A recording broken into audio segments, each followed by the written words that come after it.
Hai, selamat kembali ke satu lagi episod No Tapis. Saya Natasha Mustafa dan hari ini saya ni gementar sikit dan sungguh honoured kerana kita ada superstars dalam studio kita. Bila kita sebut tentang metal band, biasanya kita bayangkan macam Kiss ke, Avenged Sevenfold ke. Dan saya mengaku image tetamu kita ni bukan sesuatu yang saya bayangkan bila kita sebut tentang metal lah. Jadi bila mereka masuk studio tadi saya macam tertegun sikit.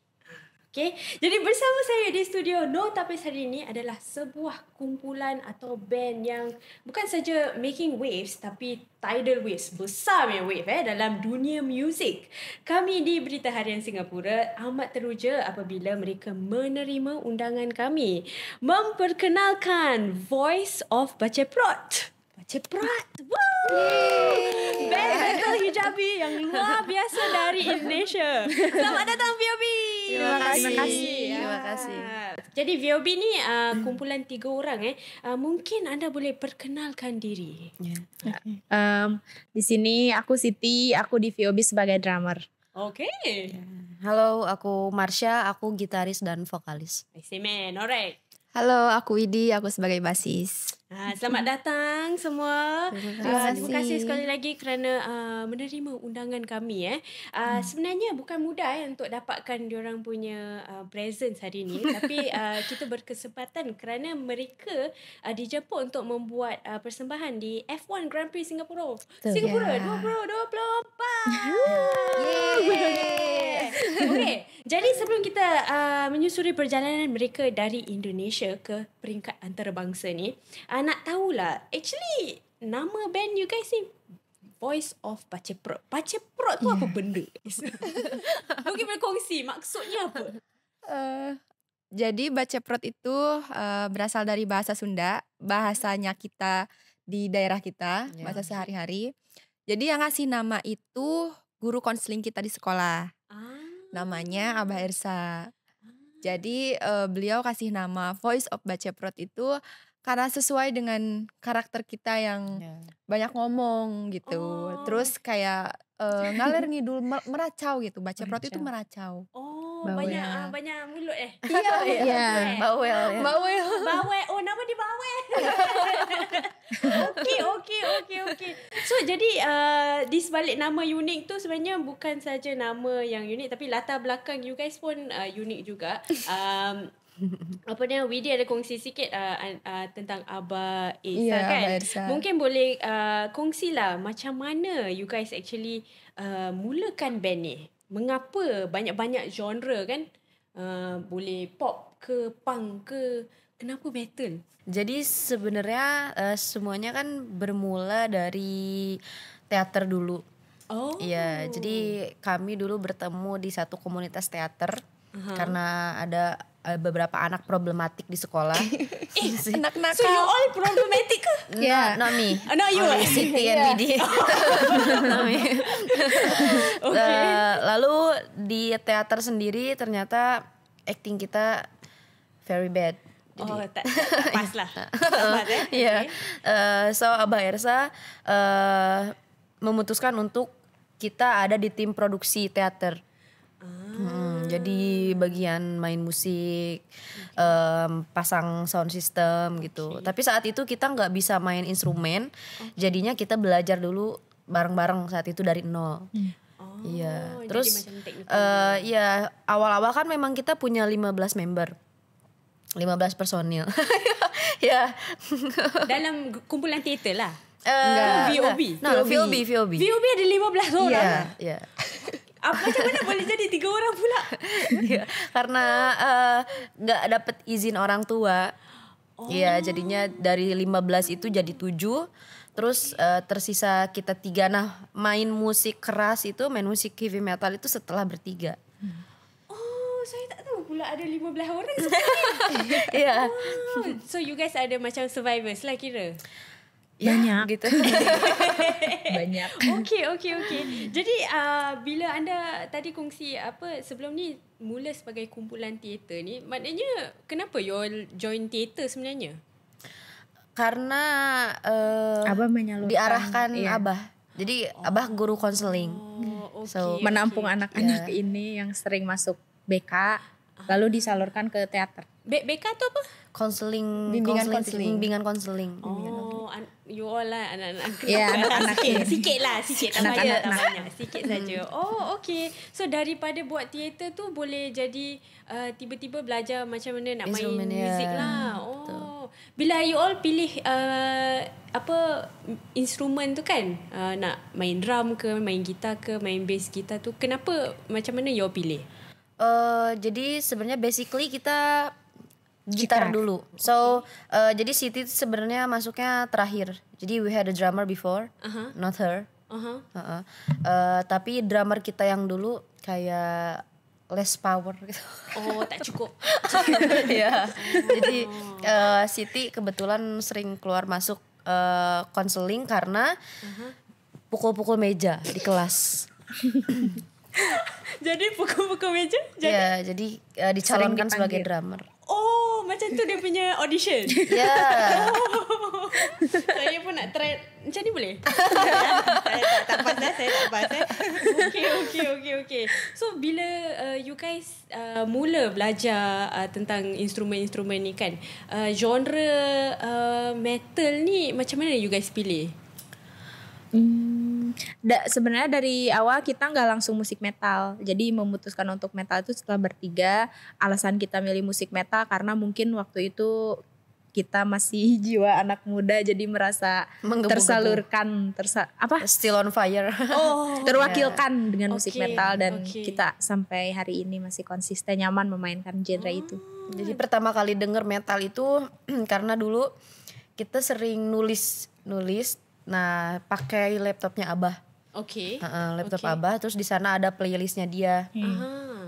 Jadi kita dengerin, gak sengaja dengerin playlistnya dia. Ada System of a Down, Linkin Park, Rage Against, terus Slipknot. coba Slipknot mainin. sekali. Oh, that is very the metal. Okay. So out of yang mana-mana banyak-banyak band yang you guys dengar ni, apa yang mungkin idola lah untuk you guys? Ada berlainan tak? Sebenarnya kita punya idola masing-masing. Okay, so kita mulai dari Siti dulu. Kalau aku sebenarnya dari dulu suka dengerin System of Down, Lamb of God. Terus sekarang dengerinnya Gojira, Black Sabbath. Terus siapa lagi ya? Udah itu. Kamu? Masya pula? Sama sih, hampir sama. Okay. Karena basicnya mungkin dengerinnya bareng sama System of a Down juga. Rage Against the Rage Machine. Against the Machine juga. Cuma sekarang memang lagi, untuk aku personal lagi stop dulu dengerin banyak musik karena lagi mau produksi lagu lagi. Oh, okay. Untuk Widi? Aku dulu referensinya itu Red Hot Chili Peppers, Dream Theater, sama Tool, iya. Tapi sama System of Down yang kayak gitu juga dengerin. Bila you guys mulakan band ini kan bertiga dan mula untuk perform kan di platform-platform yang berlainan ni kan, ada tak pernah dibandingkan dengan satu kumpulan ni? Saya rasa macam bila saya pertama kali dengar tentang you guys kan, saya dengar macam sama dengan Baby Metal. Iya. Ada tak orang bandingkan you guys dengan Baby Metal ni? Banyak, sering. Sering Iya. Rasa dia macam mana? Rasa macam Ya. Tapi kebanyakan memang seringnya underestimate dulu. Okay. Kenapa you rasa macam underestimate? Ya karena biasanya awal datang menuju venue itu orang-orang pasti kayak melihat kita sebagai seseorang yang tersesat gitu. You guys sesat? Iya, kayak mungkin kalian you are in the wrong place kayak gitu. Rasa macam tak ikut image band tu lah. Dia tak buat research.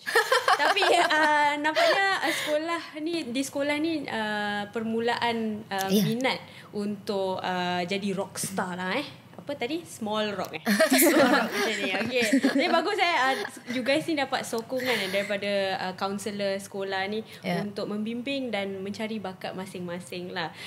Anggota VOB ni memang semua muda-muda, 23 dan 24 tahun saja kan? Ya. Tapi sebenarnya sebagai band ni mereka dah bermula sejak 10 tahun lalu guys. Tapi saya pasti perjalanannya memang berliku, berlain-lainan, tak mudah Saya rasa antara sebabnya adalah seperti mana saya katakan tadi, sebab tentang rock ataupun metal band ni tak terbayang wanita yang bertudung. Tak berhijab Jadi bila anda bermula ni, ada tak mungkin macam resistance lah daripada keluarga? Penolakannya beragam. Apa ya tantangannya? Kayak tantangannya itu yang paling berat mungkin ya di kita itu melawan stigma gitu. Kalau misalnya perempuan berhijab itu gak cocok mainin musik metal gitu atau punya cita-cita sebagai anak band lah gitu. Apalagi kan kita main musiknya itu dengan genre metal yang sering dianggap musik setan gitu. Musik setan. Tantangannya itu, tapi kita sih nggak terlalu menggubris itu karena kalau misalnya diladenin juga kan menghabiskan energi, menghabiskan waktu, mending waktunya dipakai buat latihan lah gitu untuk Berkarya. Berkarya. Oke. Untuk Masya pula, ibu bapanya macam mana? Ya, awalnya we didn't get our parents permission, including me. Jadi really? ya orang tua mereka lebih ke takut Kenapa dengan masa depan, khawatir masa depan kita. Jadi it's not a normal profession as a musician, apalagi di kampung gitu. Jadi di kampung nggak ada yang jadi musisi, jadi dianggapnya nggak punya masa depan. Jadi orang tua lebih ke pengen kita jadi dokter, guru. Ada tak cita-cita nak jadi guru ke? No. Doktor? No. Zero Okay. Tidak cukup sabar. Emosi. Pula ada tak apa you punya ibu bapa kata lah bila you nak jadi rockstar? Aku juga sempat dapat larangan dari orang tua karena waktu itu di kampung belum ada musisi, apalagi musisi metal. Jadi mereka bilang musisi itu bukan pekerjaan. Jadi orang tua tuh lebih ke khawatir aja sih aku terbawa pergaulan bebas gitu. Alamak. Tapi Padahal dia pengaruh buruknya. Padahal waktu itu yang bikin aku semangat pergi ke sekolah lagi adalah musik. Karena awalnya aku kan malas sekolah, paling seminggu sekolah 1-2 kali. Dan akhirnya yang bikin aku bisa buktiin ke mereka semenjak kita sering ikutan festival musik dan sering dapat juara. Dan waktu itu kita dapat undangan manggung di TV nasional dan orang tua itu dia macam like actually maybe jadi apa yang dikerjakan anak saya itu menghasilkan gitu. Lebih ke situ. Okay. Bila you guys bagi tahu ibu bapanya kan saya nak jadi rockstar ni kan, mungkin apa reaksi pertama mereka, like mulut ternganga?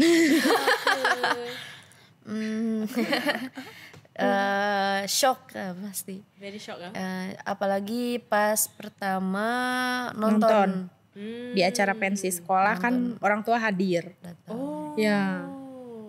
Terus aku mereka kayak astagfirullah. Teriak-teriak. Bila nampak lah pertama kali lah. Habis bila you guys perform untuk pertama kali tu untuk ibu bapa tu rasa macam like alamak ni kalau tak betul ni tak boleh main muzik lagi. Jadi lebih aksi panggung dikurangin. Okay. Tidak boleh maksimal. More calm. Jadi for you guys kan you guys concede that ibu bapanya menghalang anda semua untuk menjadi rockstar. Tapi apa yang you all buat jadi okay lah, mungkin boleh lah jadi professional rockstar ni? Konsisten sih. Konsisten. Karena kalau menjelaskan kadang terbatas sama bahasa. Karena gaya komunikasi kita dan orang tua berbeda. Jadi kalau kita terlalu keras menjelaskan, malah disangkanya kan melawan gitu, Derhaka. anak durhaka. Oh.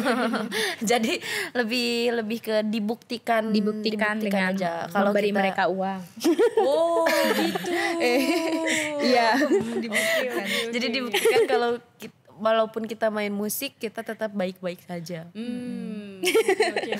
Itu untuk keluarga kan. Yeah. Macam mana pula orang ramai. Tadi Willy ada cakap kenapa nak main lagu ni kan lagu-lagu setan. Pernah tak orang kata lagu metal ni untuk orang yang tak bertudung, bukalah tudung nyanyi lagu ni. Selalu dapat ke? Selalu dapat. Sering dapat. Iya. Jadi you punya reaction macam mana? Reaksi kepada mereka you guys cakap apa? Bila dia cakap macam ni? Buka tudung lah. Jadi banyak orang yang suruh buka kerudung karena nggak ini sama musiknya, nggak cocok sama musiknya.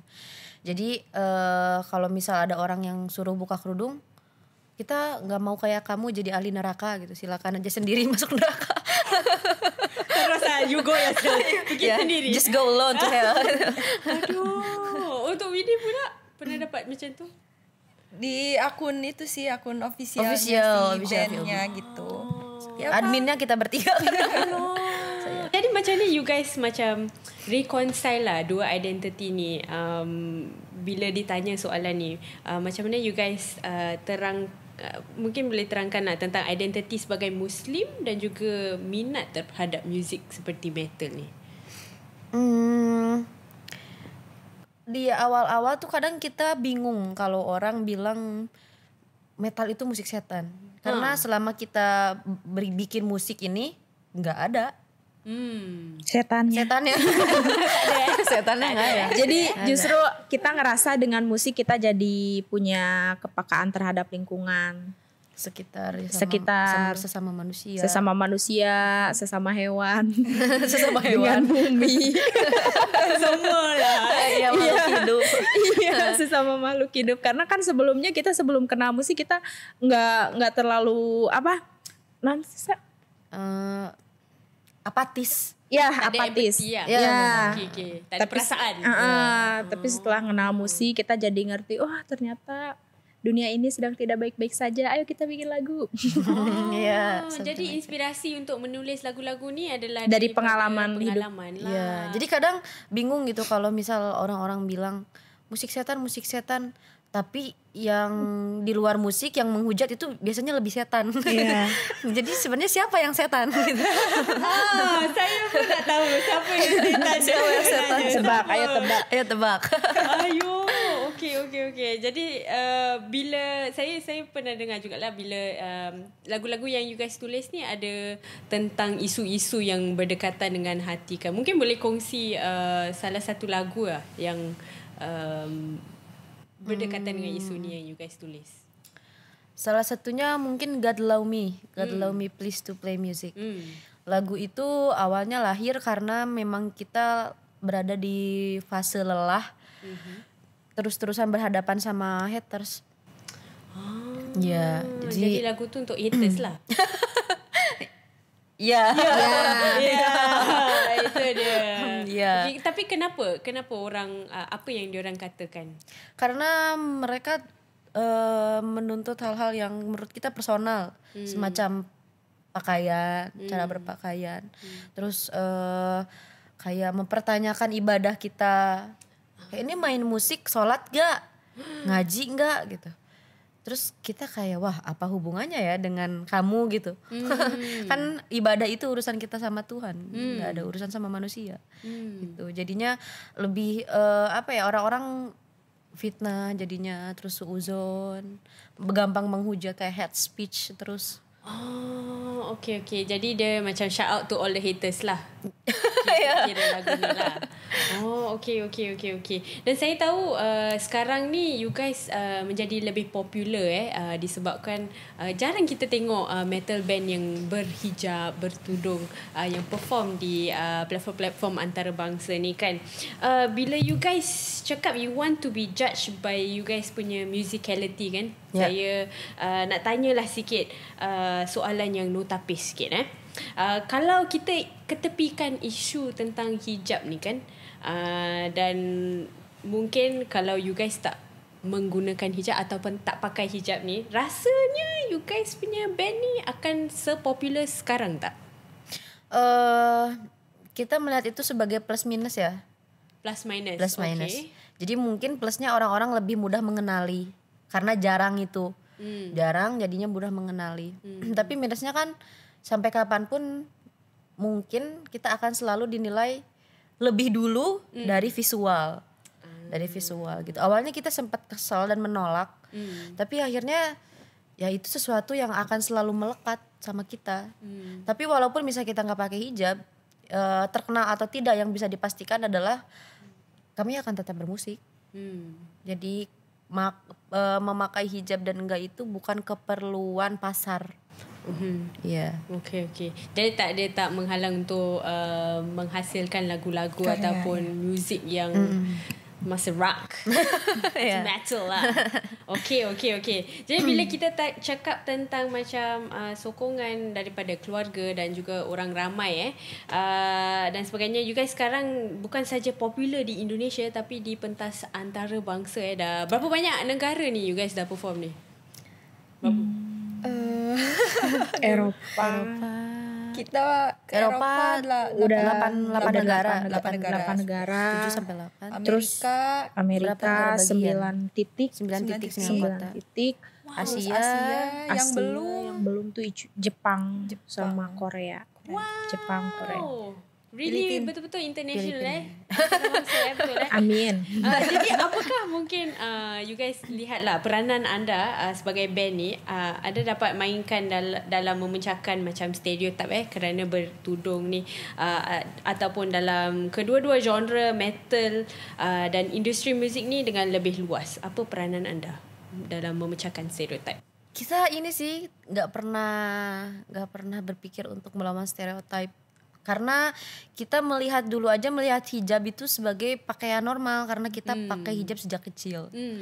Tapi seenggaknya kita berharap lewat VOB ketika nanti mungkin ada perempuan lain yang ingin jadi musisi, ingin jadi berkarya di bidang musik apapun musiknya, itu sudah tidak perlu mengalami yang seperti VOB, dihujat, dipertanyakan keyakinannya, kayak gitu-gitu.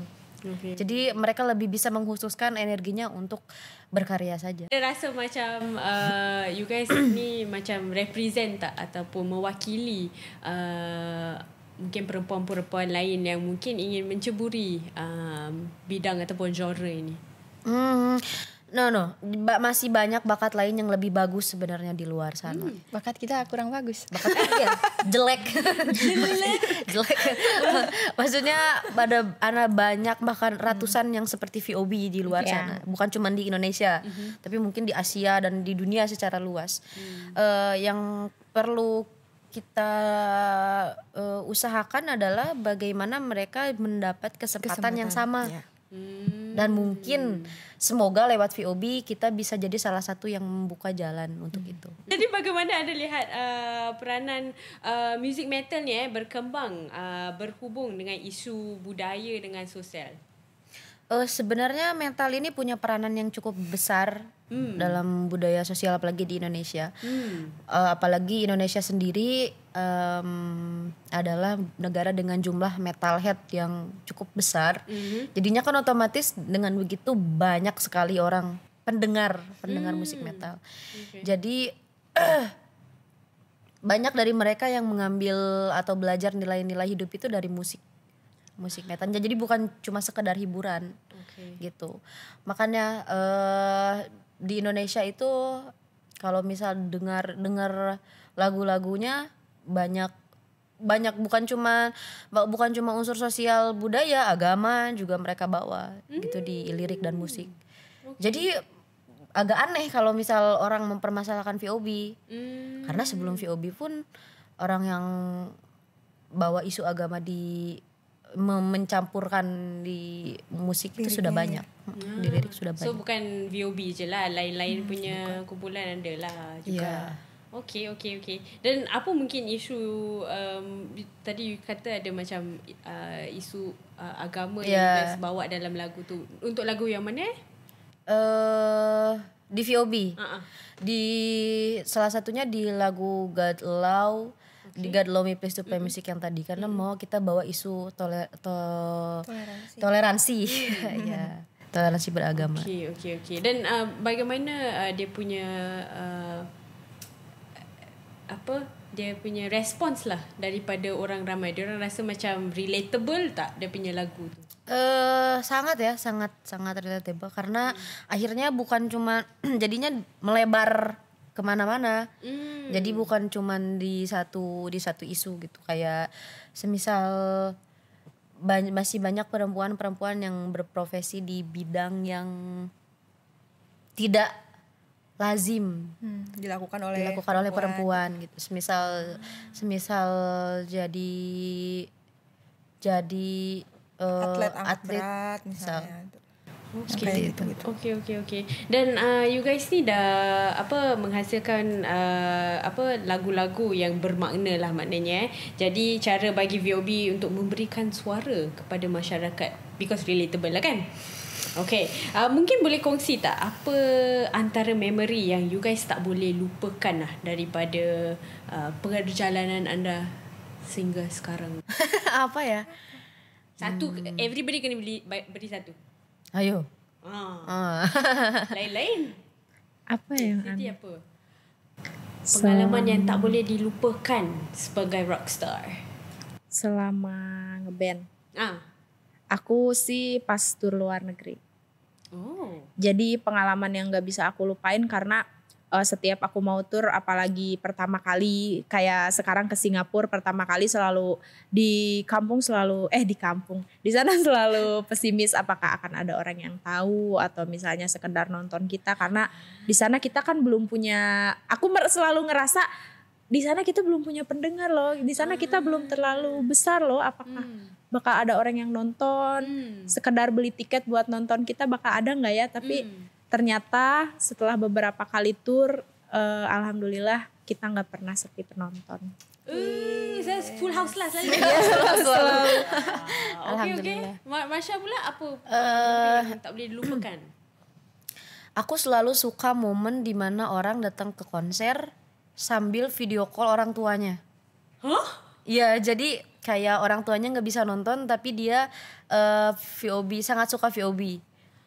So bukan diorang yang sahaja yang suka, Ibu bapak bahkan ada kakek neneknya mungkin yang suka. Woi, nenek rock ah.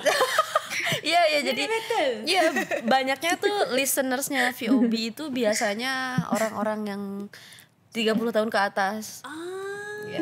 Boleh nampak ke dari stage tu? Ya, jadi banyak penonton yang misal cucunya datang ke konser, tapi kakeknya dia ini sangat suka VOB, jadi video call terus sepanjang konser kayak sambil video call.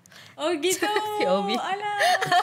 Maknanya dia bukan saja untuk kanak-kanak tapi ibu bapa ni sampai nenek, cucu cicit semua ada lah. Iya. Wow. Dan yang bikin aku suka momen itu karena aku merasa bahwa lewat musik ini jadi merekatkan hubungan antar keluarga.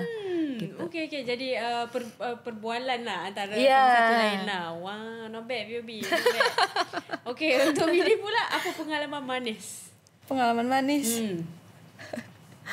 Pengalaman manisnya itu kalau perform di luar negeri, orang-orang datang ke perform VOB itu pasti ada yang bawa Bingkisan.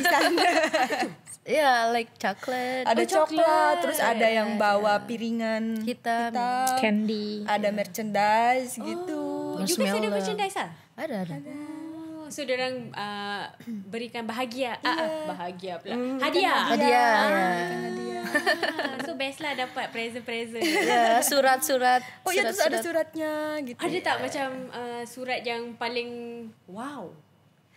Oh iya, ada di Prancis, di Belanda. Di Belanda. Okay. So, ya, Apa yang dia tulis kita dalam? dapat banyak sekali surat, terus kayak apa ya, mereka bilang kangen rumah karena mereka sebenarnya orang Indonesia tapi tinggal di Belanda.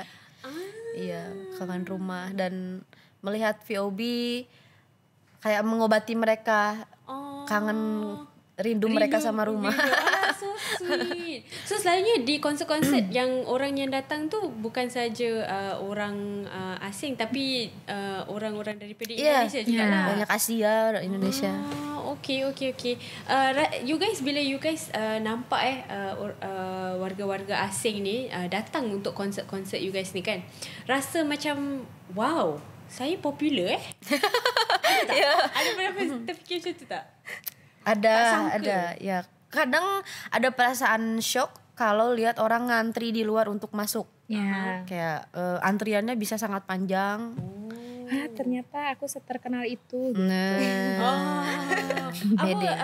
Apa dia punya attendance yang paling banyak lah dalam satu konsert tu? Dalam satu konser ada waktu banyak sih di Biggest festival konsert yang you guys ada dekat mana? Wacken, Di Prancis, Glastonbury, Wacken, Prancis. di Ostrava juga, di Ceko. Banyak dah Ceko. di negeri Eropah lah. Ya, Ya. Wow. Dah seperti saya katakan dah 10 tahun sejak anda mula berkumpul untuk menjadi satu band. Jadi nak tahulah dalam masa akan datang ni mungkin apa rancangan anda? Ada macam projek baru ke? project baru ada. Kita berencana untuk merilis lagu lagi, single. Akhir bulan ini atau awal Oktober. Boleh bagi sneak peek ke? Ya, jadi sebenarnya bukan lagu yang mungkin kalau orang yang sering datang ke konser sudah hafal lagunya. Oh, dah pernah perform lah. Sudah beberapa kali dibawakan live. Okay. Tapi kita akan rilis secara studio. Gitu. Lagu tajuknya? Rahasia. Satu single saja ataupun mungkin dalam masa akan datang kita boleh nantikan album ke apa ke? Ada yang lebih besar. Bila? Tahun depan? Hujung tahun?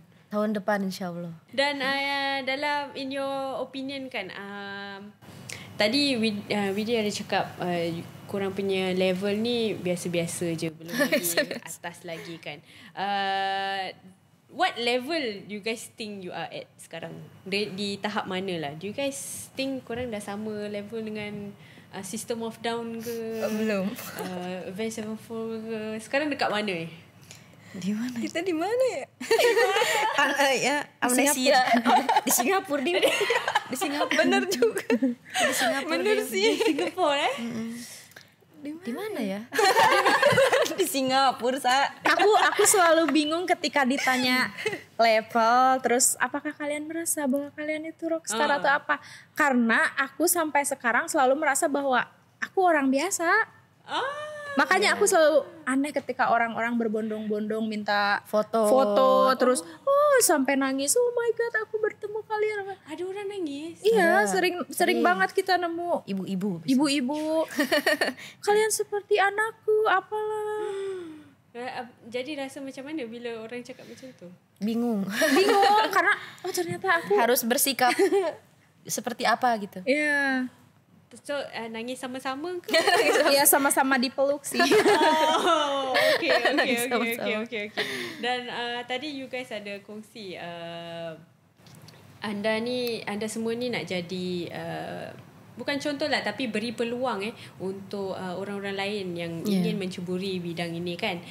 Apa mungkin macam nasihat lah yang anda boleh berikan kepada pemuzik muda yang ingin cuba menjadi pemuzik dalam masa akan datang ni?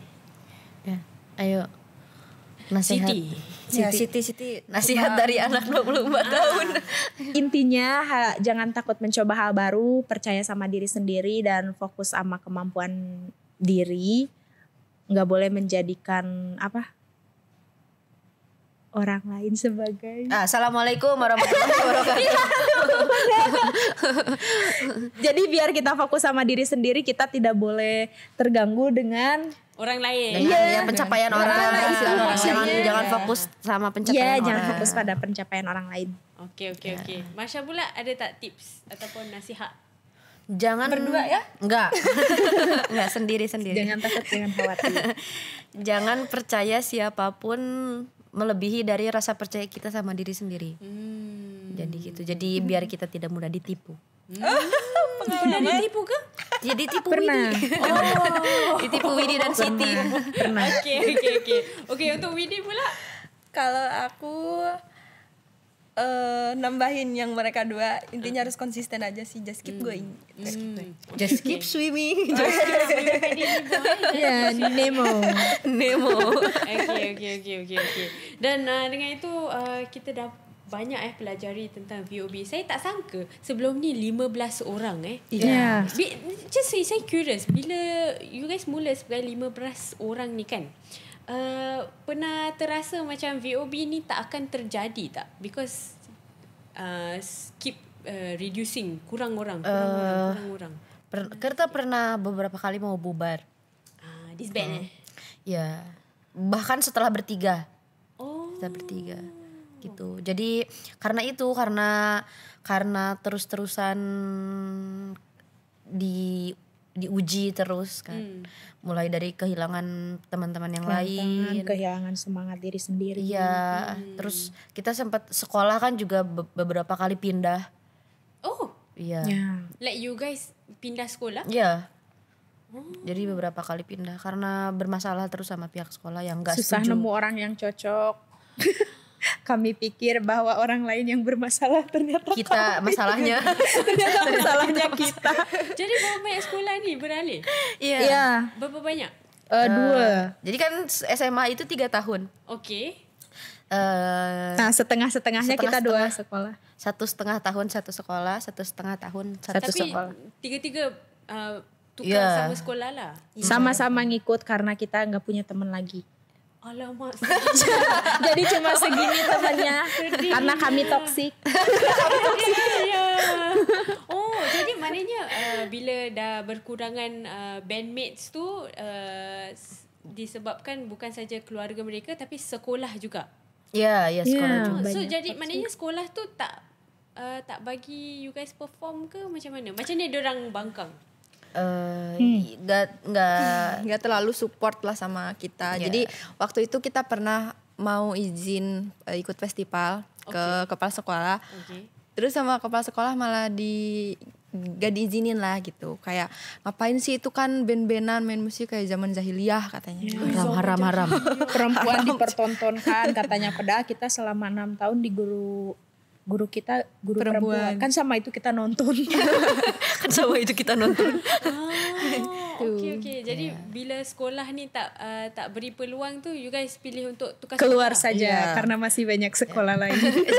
jangan sampai sekolah mengganggu ngeband. Oh, jangan macam tu ya. terbalik Selalunya dia terbalik. Oh, jadi bila you guys pindah sekolah tu tahu you guys memang main dalam satu band ataupun Tahu. tak? Tahu. Tapi diorang okey juga. Oke. Sekolah yang baru itu Sekolah baru.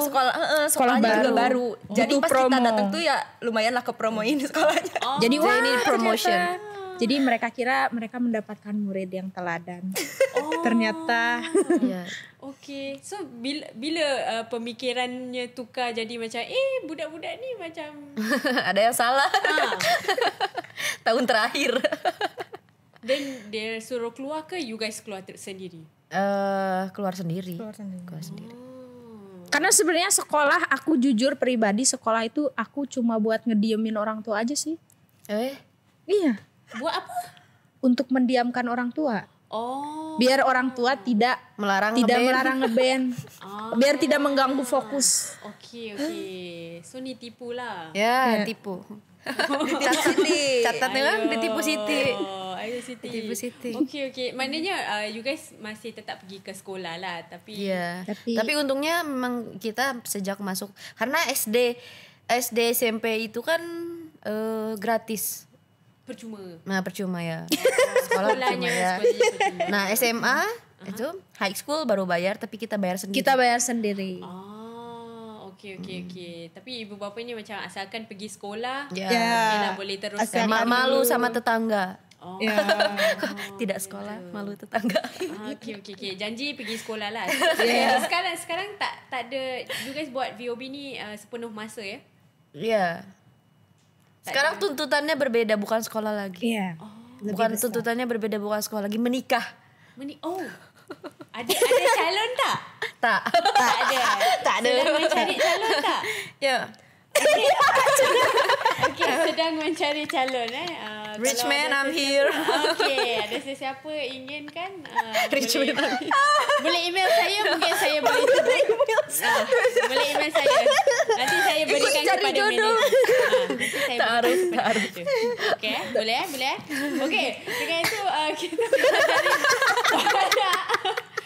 Kita pelajari banyak tentang UOB dari perjalanan mereka di sekolah sehingga ke hari ini 10 tahun perjalanan mereka.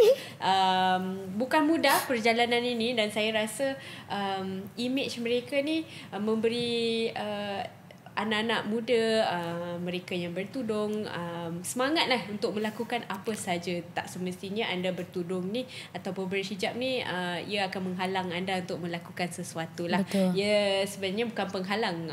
Apa-apa pun jangan putus asa, betul tak? Ya, betul. Okey. Jadi dengan itu di sini saja podcast kami. Terima kasih kepada Siti, Masya dengan Widi kerana bersama kami hari ini. Saya harap anda excited untuk perform di F1 Excited sekali. Ada tak message apa-apa kepada kita punya Singapura, orang-orang di Singapura? Message kepada orang-orang di Singapura. Kepada teman-teman yang di Singapura, kami tunggu kehadirannya di panggung F1 besok malam Downtown Stage. di Downtown Stage. Jam Dan 9. jam 9 malam sampai dengan selesai. sampai dengan selesai. Pokoknya nonton sampai rock. Mati Ya. Dan kami tidak berjanji penampilannya akan bagus. iya, Tapi jangan kalian- berekspektasi jangan tinggi. Yang berekspektasi penting tinggi. kalian datang saja Iya. sampai selesai. Tapi kami berjanji akan bersenang-senang sama kalian. Alright, dengan itu kita jumpa lagi dalam podcast seterusnya. Bye.